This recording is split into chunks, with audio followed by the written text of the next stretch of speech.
همه چی خوبه. آره شیطان هیچ تسلطی بر من نداره. من دنیای آبی خودمو نقاشی میکنم و کاری کسی ندارم. نه فقط سایه‌مو دنبال نمیکنم هیچ وقت. چرا خیلی ها ناامیدن؟ من تو لحظات کم بودت با تو میشم. اون که بعد بود و نارو میزد بادو میزد. آینه زندگی تو بکن صاف و بیخط. نگو خیلی ها ناامیدن. من تو لحظات کم بودت با تو میشم. اون که بعد بود و نارو میزد بادو میزد. آینه زندگی تو بکن صاف و بیخط.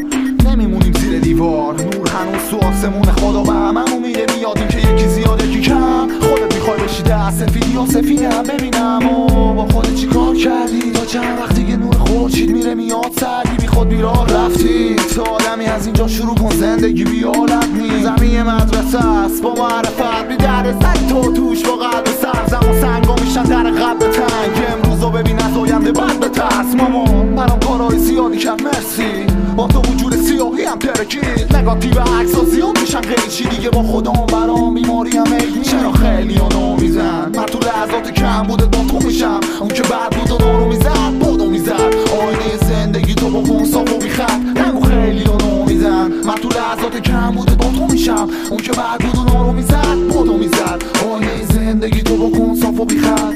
یکم دورتر از بالای کوه من حرفی زنم. بگو کی اونا رو گوش کرد. آدمای هوش من که پوشن نمیبندن و خوبن و دوست سکوتن. جلو سکوتم و گرفتن و دودن. گفتم باید بیکدورن از غروب عبور کرد. مولایا هنی زیادن تو دنیا. منم بدیا رو جا مینازم تو گودار و ما نمینویسم و تو حبابم نیستم. چرا روح من دست و پا زده اینقدر تو لجن جسم؟ یعنی باور کنم که دنیا قشنگه تو قفس چشم. بریم بسازی جزیره بغل خشم. مزنه دنیا رو بدی هلسه که اراده کرد. دیگه زندگی شده باب من باد من. ستاره ها رو لمس میکنم انگام شب. چرا خیلی ها نامیزن؟ من تو لحظات کم بوده با تو میشم. اون